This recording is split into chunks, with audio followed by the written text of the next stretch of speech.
reflexão. Ficou claro?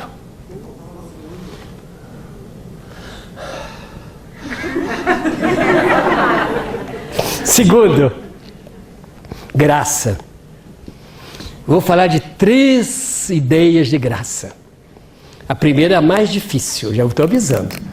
Aquelas que estão dormindo que acordem. Se quiserem, graça. Agora, se quiserem o capeta, pode dormir. Graça. 1, 2, 3. Eu gosto muito dos 3 porque diz que o jesuíta tem a cabecinha dele tudo empiladinho. Tudo arrumadinho aqui, ó. Está tudo arrumadinho aqui dentro. Não posso mexer a cabeça, não, que mexe lá dentro.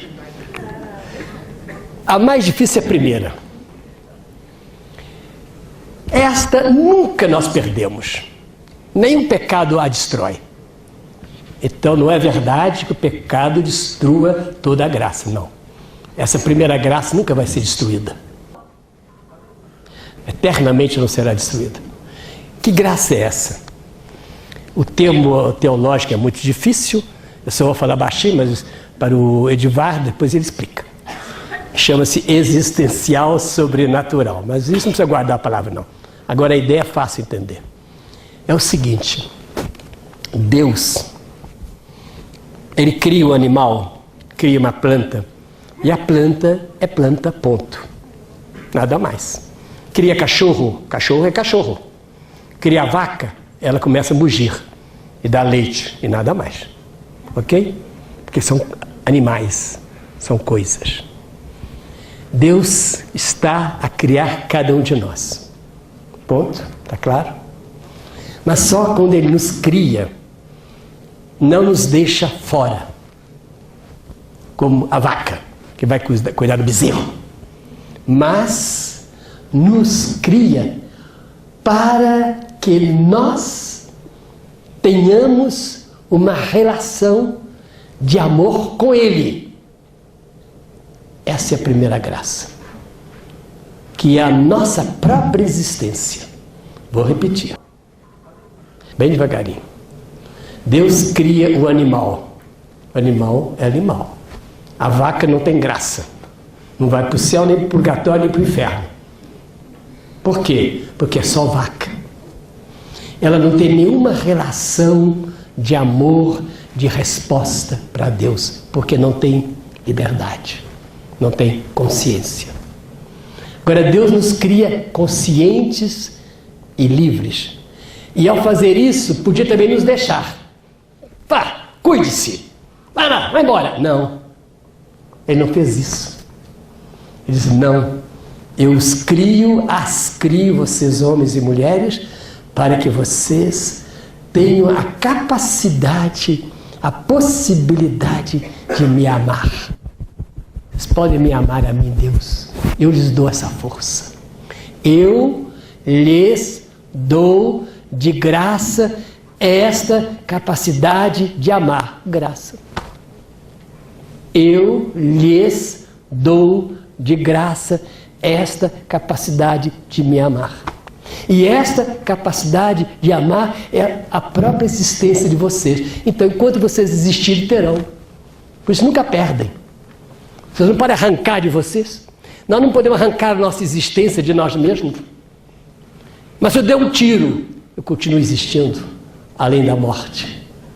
Então, não consigo acabar com isso nunca mais. Esta graça é definitivamente dada por Deus. Consegui explicar, ou não? Vou repetir, porque isso é muito profundo, gente. Foi um dos maiores teólogos do mundo que pensou isso. Chamado Karl Rahner. Volto a dizer de novo de maneira bem simples. Quando Deus criou você, Iris, não deixou você. Cuide, sua mãe, seu pai, não. Você pode, tem capacidade. Lhe dou de graça essa capacidade de me amar, Deus. Pode me amar. O dia que você quiser, a hora que você quiser, a vida toda, a eternidade toda. Isso lhe dei como o próprio existir. Você está existindo assim para me amar. Você pode dizer continuamente, não quero, não quero, não quero, mas ele continua lhe dando a possibilidade de amá-lo. Não quero, não quero, não quero, não quero, não quero, mas continuo, eu te amo, mas não quero, não quero, não quero, eu te amo, porque ele lhe deu a capacidade de amar. Essa é a primeira graça. Essa ninguém tira, como nós não podemos tirar o nosso existir, a nossa existência, nós não podemos arrancar a existência de nós mesmos. Vocês estão todos aqui, existindo, então essa graça ninguém tira. O que nós podemos é continuamente estar dizendo porque nós não queremos, mas a graça continua. Podemos não quero. É como se eu desse um presente para você, você diz não quero, mas eu fico com a mão esticada para você. Você dá um tapa na minha mão, eu digo, não, pode dar à vontade, eu continuo oferecendo a minha mão. Aí eu, pá, não, pode deixar, eu te ofereço, pá, dá um tapa na minha mão, eu devolvo. Por quê? A gente pode dizer que até o dizer não é graça? Não. O dizer não é não querer aceitar isso. Isso que seria o pecado. Mas só que esse pecado não destrói, por isso estou dizendo, não destrói totalmente essa capacidade que você tem de dizer sim. Só que você está dizendo não. Mas como eu não falei de pecado, eu deixei ainda um pouquinho de lado. Mas é isso que você perguntou. Agora há uma segunda graça. Então essa é a existência. A segunda graça já é um passo a mais. Quero receber o teu amor. Quero ser envolvido por ele. Quero. Aí Deus me envolve. É o que nós chamamos de graça santificante. Aí supõe que aquela oferta é acolhida por mim. Quero. Então eu estou envolvido por esse amor de Deus. Essa sim, essa eu posso não querer. Posso perdê-la. Ele me envolve e depois eu não quero mais, estou cansado. A primeira nunca. Essa eu posso. É essa que nós chamamos normalmente de graça. Mas a primeira é muito importante também. Então é a graça santificante. É a graça de estar envolvido por Deus, amado por dele e respondido da nossa parte, da nossa fragilidade, da nossa pequenez, mas nós estamos continuamente dizendo, gosto, estou feliz de ser amado. É como a mãe e o filhinho, quando os dois se abraçam e a criança se entrega nos braços da mãe. É isso. Antes a criança, onde ela estiver, a mãe continua amando. Agora mais. Agora os dois estão num abraço materno e filial. É Deus que nos abraça e nos chama a viver com Ele, dele, para Ele, etc. Graça santificante. Terceiro conceito de graça.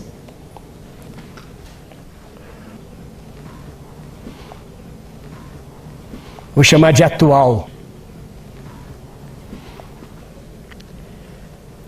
Você está aí sentado na cadeira, acabou de acordar. Estava dormindo na palestra. De repente acorda e diz, não, eu tenho que melhorar. Aí você sentiu um desejo bom. Esse toquezinho, graça. Você está passando na rua, vê uma pessoa, ela está precisando de mim, você vai lá, se aproxima. Graça. Você é convidado para uma conversa de 1h30. No fim da conversa, você diz, ai, precisa ter paciência mesmo. Graça.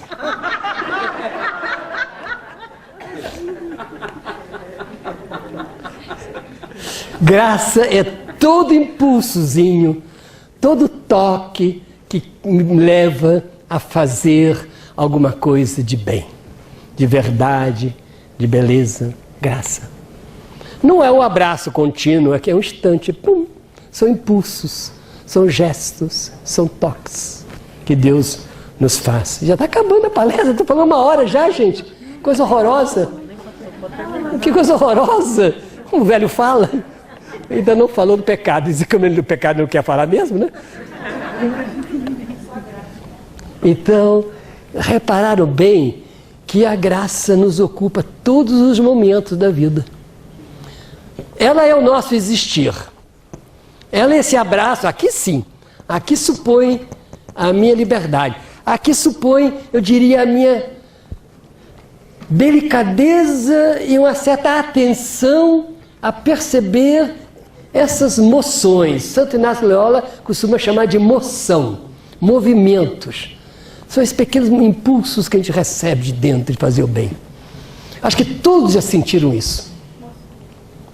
Às vezes nem espera, você diz, puxa, mas eu posso dizer uma palavra para essa pessoa. Aí você se aproxima da pessoa. Alguém aborda você, você está meio aborrecido? Não, vou receber bem. Eu ia ser bruto? Não, vou receber bem, graça. É normal, você vai embora, eu estou ocupado, não tem nada que fazer. Não, o que você deseja, essa mudança é graça. Essa nós estamos vivendo a cada instante. Agora, quanto mais sensibilidade tivermos, mais perceberemos essa graça. Ela é muito fina. São impulsos muito suaves. Agora os grossos, grotescos, os brutos, os cavalos, a esses percebem pouco. Não é porque não haja, é porque não tem ouvido. Essa supõe sensibilidade espiritual. É isso que nós chamamos de espiritualidade. Nada de Coreia, nada disso não. Tá? Espiritualidade, nada disso. Espiritualidade é a capacidade que eu tenho de viver esses 3 níveis da graça. Isso que é espiritualidade. Nada mais. Não precisa nem uma coisa especial, não. Quanto mais nós procurarmos estar atentos às pequenas moções na paróquia, às vezes tem as crianças, tem uma lá muito aborrecidinha, que ninguém gosta dela, é meio chatinha, intrigante. Aí você se aproxima com mais delicadeza dela, graça.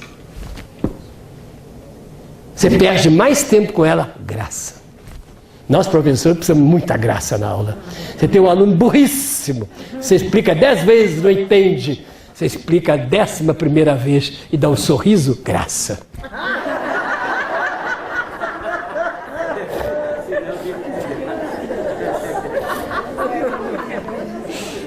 Claro?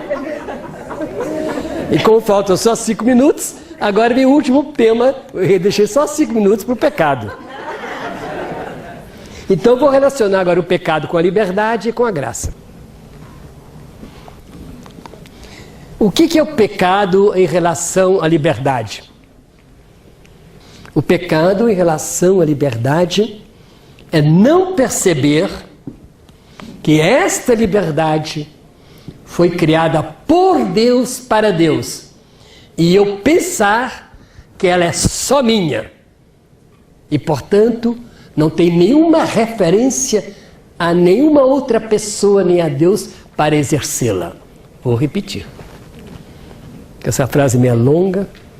Então, pecado é eu perceber que a minha liberdade não é dom de ninguém. Ela não me compromete com ninguém. Ela não me relaciona com ninguém. A minha liberdade é minha. Eu faço o que eu quero. E o resto não me interessa. É essa a liberdade. Isso é autossuficiência. Ou autonomia absoluta. Que é, no fundo, o grande equívoco da modernidade. O homem, o ser humano é livre no sentido de autônomo. Isso não é liberdade. Isso é pecado. A autonomia absoluta, eu ser a última lei, a última norma, a última regra do agir, isso não é liberdade. É pecado. Por que é pecado? Porque liberdade é dom. É dom que Deus está criando continuamente em mim para que eu me abra para os outros, acolha os outros, me relacione com Ele. Isso que é liberdade. Eu não quero isso. Eu só quero a mim mesmo.